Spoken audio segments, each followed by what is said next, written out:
Well, I got something a little bit different for us today. I was at my local game store, going through their broken pile, and we found this. It's a Game Boy emulator that lets you play on your TV, and they don't know what's wrong with it, but it was customer return as broken. I figured we'd see if we could fix it. Let's see what we learn. So, I get the device itself, that's good.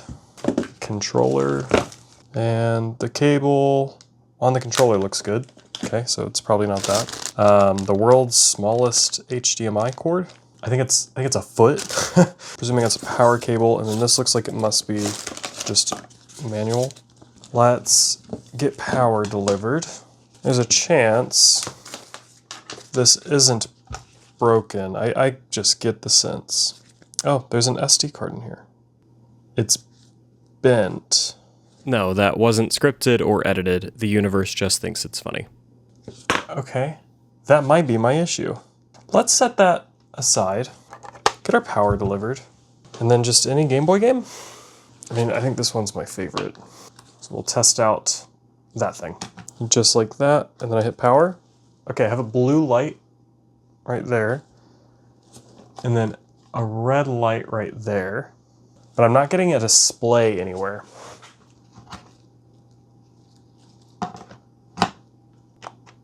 Reset, does that do anything? No, same outcome. Okay, we'll power it off. I'm presuming this can play Game Boy Advance games, yeah?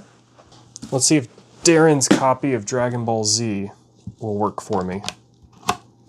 Now I don't get a red light. Oh, I'm getting a flashing red light. And I happen to know that Darren's copy of Dragon Ball Z does work. Okay, now I'm getting a solid red light again. Nothing. Okay. So, whatever's going on, I've got absolutely no video output. And that's set to the 16:9 aspect ratio. Would that have mattered? I don't know. Let me take a look at that manual that I got rid of so quickly. Is this what was included? Because they say that you need to use a 5 volt. Yeah, this is 5 volt. Okay. Yeah, so they tell you in here that your brick needs to be a 5 volt 1 amp. And this is a 5 volt 1000 milliamp, I'm assuming is 1 amp. Okay, so this supports Game Boy and Game Boy Color cartridges. It's also compatible with Game Boy Advance cartridges, but that's a beta function. When it's powered on, this will be blue.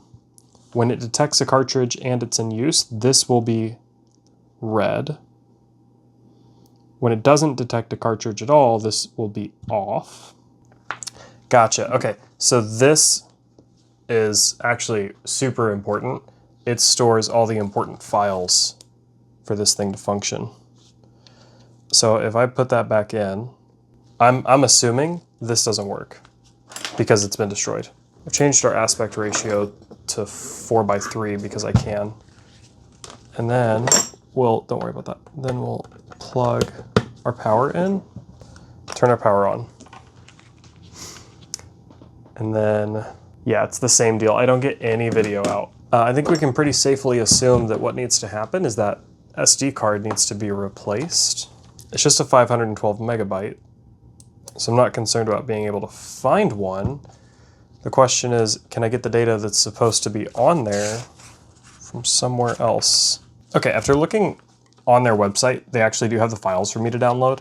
The only problem is I don't have a 512 megabyte SD card anywhere. Everything I have is like a terabyte. So I'm gonna have to get a new SD card. So I'll do that, and we'll go ahead and get the latest version, which should allow us to also play Game Boy Advance games, and then we'll go from there. Okay, if you're anything like me and you want to see the inside of this thing, then we're gonna do that now. Otherwise, you know, you can skip ahead to just the repair, but I'm dying to know what the inside of this thing's like. It's a different kind of bit on the outside. I think it's actually just an Allen key head, just a hex head. I've got a bit that's perfect for it, so I'm just glad they used screws that you can easily grab. Anything that's not Phillips, but is common for people to have, I'm a huge fan of. But Phillips screws always get stripped. I would say that this is probably my favorite screw bit. I mean, I guess I really like those, I don't know what they're called, but the star heads. Anytime I'm doing construction around my house, that's what I like to use. Okay, so this now slides off. Let me make sure I'm not latched onto anything. No, okay. I've got these big solid weights down here to help keep the thing upright. It's kind of interesting. Okay, first look at the board. Let's go a bit deeper. First, I want to trip these gates. I don't want to accidentally rip any cables.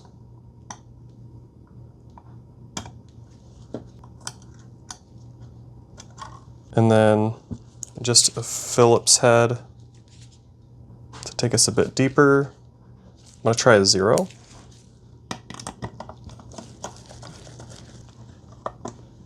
There we go. And there's our board.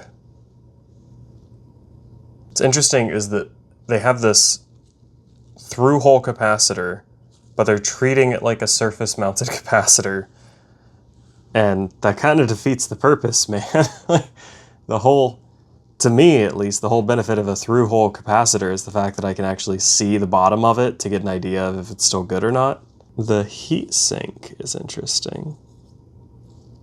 Should I assume this is held on by a thermal pad? Oh man, that feels solid. I don't think it's held on by a thermal pad. I think it's like adhered into place. It does not want to move. We won't instigate it. Let's keep these pushed down so I don't break anything. SD card reader is in good shape. Cool. So is the HDMI port. We still have 2 more boards. I can't get access to this one without first I need to remove this thing. Can my iFixit screwdriver get in there? Yes, it can.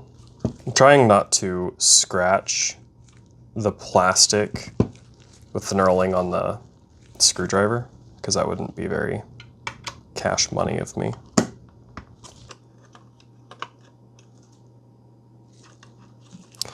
Oh, this slides out. Oh, and now this can come free.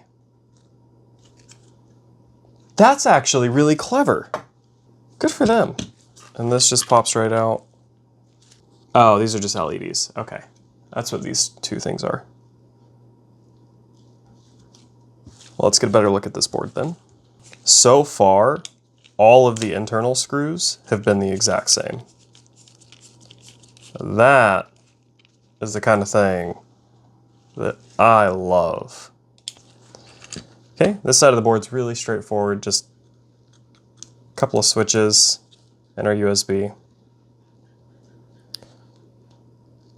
And I'm trying to see if they left anything unpopulated so that you can upgrade this. I'm specifically looking to see if there's logic to handle a second USB, so maybe you could do multiplayer. But I don't see that. How complicated would it be to program something to allow you to do a split screen multiplayer? Because it would have to run 2 instances of the same game. So it would have to run the game on the device, not on the game itself. So like a 512 megabyte card probably couldn't do that, since it also stores save data on the card. And then we have one more board. Let's get a look at that. And then are the buttons set up so you can't mess them up, or, oh, it doesn't matter? Cool. Last board, I'm not gonna unscrew that screw, it just holds in the LED indicator.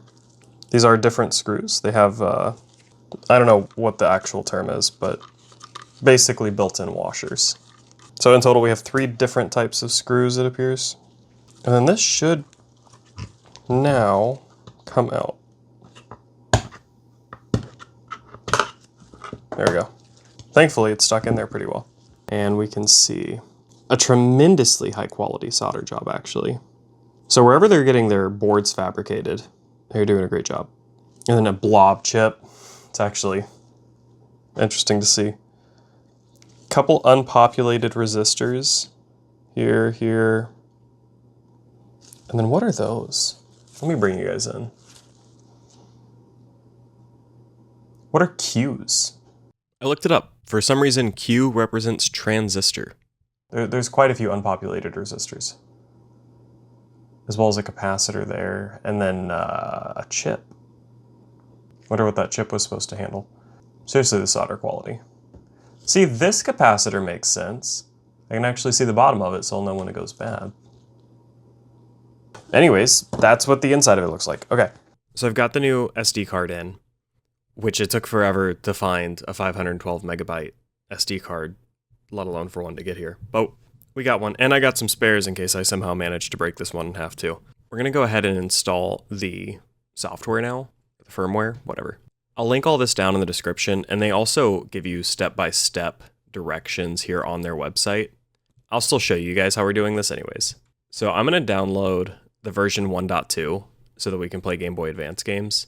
The previous versions don't allow that. So we'll download this guy. Once you've downloaded it, you just have to extract the files, and then you'll open the USB image tool that they have you download as well. Again, I'll have this link down in the description so that you can see the step-by-step instructions, and they also include a link to go download that tool, but I'll just skip ahead to opening that tool so that you guys don't see my messy file system on my PC. In the USB tool, just make sure that you're set to device mode, and then that we've selected the USB in question. Once you've done that, you just need to click Restore, and then select the correct file. So in this case, it's going to be the file that we downloaded from the Hyperkin website that has the actual firmware.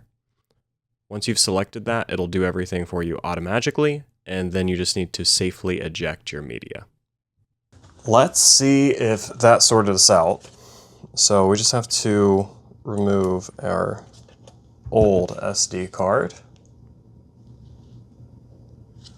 See ya. And then get this new guy in there. And turn it on. Uh-oh. While past Matthew makes Minecraft zombie noises, present Matthew will explain that we were not getting a video on the screen. Uh-huh.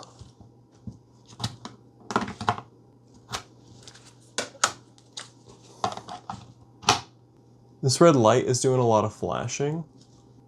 Interesting. And now it's solid? Now it's solid. Okay. Why? What changed there? Is it something to do with one of my HDMI cables that it doesn't like, maybe?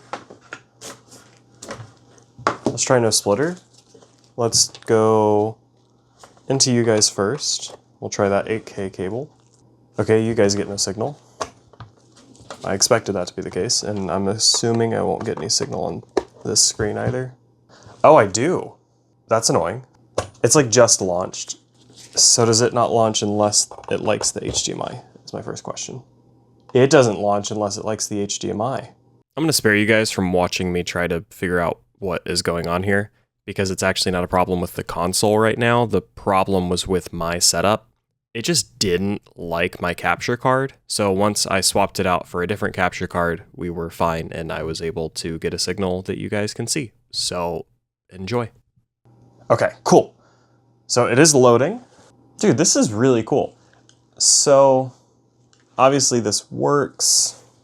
Let's ditch this and then switch over to an original Game Boy game. While past Matthew has his fun playing this game, I figured I'd go ahead and do something a little bit different and ask you guys what you think about this video. I know it's a little bit different from the other repairs that we normally do. It was a pretty simple fix, and it was more of a software issue than anything. Also, not on like a big name brand console. It was on an emulator. So I'm curious, what did you guys think of the video? What'd you like? What'd you dislike? Let me know down in the comment section below any feedback or criticisms you guys have, and I'll try to adapt and improve the future content. But that's going to do it for this one. I really appreciate anybody who stayed to the end and watched. If you enjoyed the video, leave a like, and if you'd like to see more like it, consider subscribing. And I'll see you guys in the next video. And what are these monsters? Now that I can actually see them, I kind of just assumed they were aliens, but like looking at them, what are these things?